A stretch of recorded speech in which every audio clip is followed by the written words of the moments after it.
Out of all of the evidence for the existence of UFOs, one extraordinary phenomenon continues to astonish and inspire me. The appearance throughout the world of so-called crop circles. These elaborate designs appear mysteriously swirled into crops of grain in such a way that the stalks are bent over, yet remain alive. More than 5,000 of these patterns have appeared in over 30 countries, most of them in England. The media has led many people, including me at first, to write these crop patterns off as hoaxes, the nighttime work of a few pranksters. Of course, there have been faked versions, but those made by human hands are crude compared to the vast majority of these elegant creations. Could hoaxers have created all 5,000 of these patterns? Could a few people with ropes and boards have created something as complex and beautiful as this one, made in the dead of night in a driving rain and leaving no footprints in the soil? The electromagnetic field over the area where the crop's been laid down to create the image is often electrostatically charged. Some of these areas are littered with strange magnetic particles. One of the most amazing crop designs is not a circle, but a rectangle that seems to be a direct response to a message sent out into space in 1974.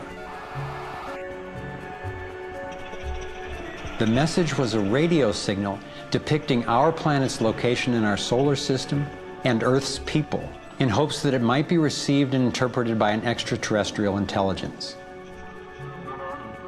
27 years later, in 2001, this crop design appeared in England, along with what could be a self-portrait of the sender. This message matches the format of the NASA signal and describes a different solar system from ours, a picture of the sender, non-human DNA, and a microwave antenna they apparently used to communicate, rather than the radio antenna that we used.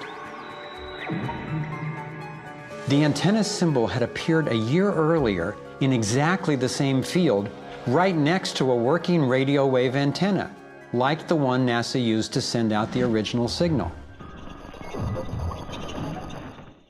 NASA continues to officially deny extraterrestrial contact of any kind. And yet, year after year, these spectacular creations appear.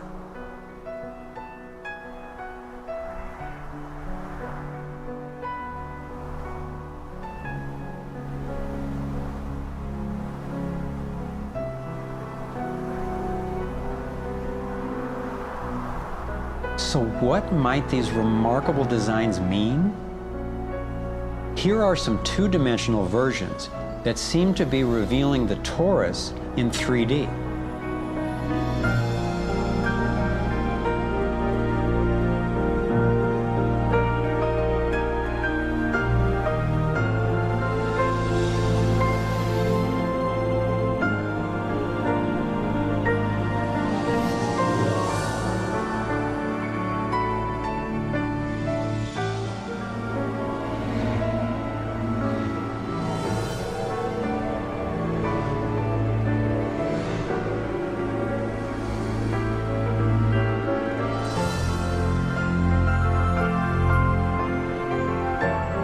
And here is the vector equilibrium.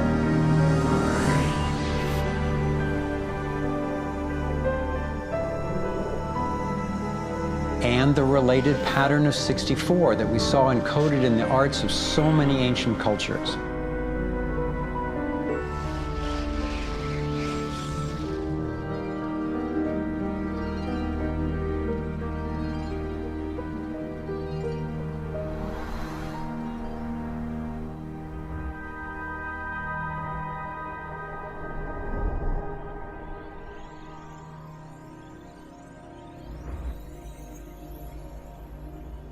When I saw the coherence between the crop circles and the ancient encodings, I thought regardless of whoever created them and wherever they're from, there must be an important purpose to these designs. they're so coherent.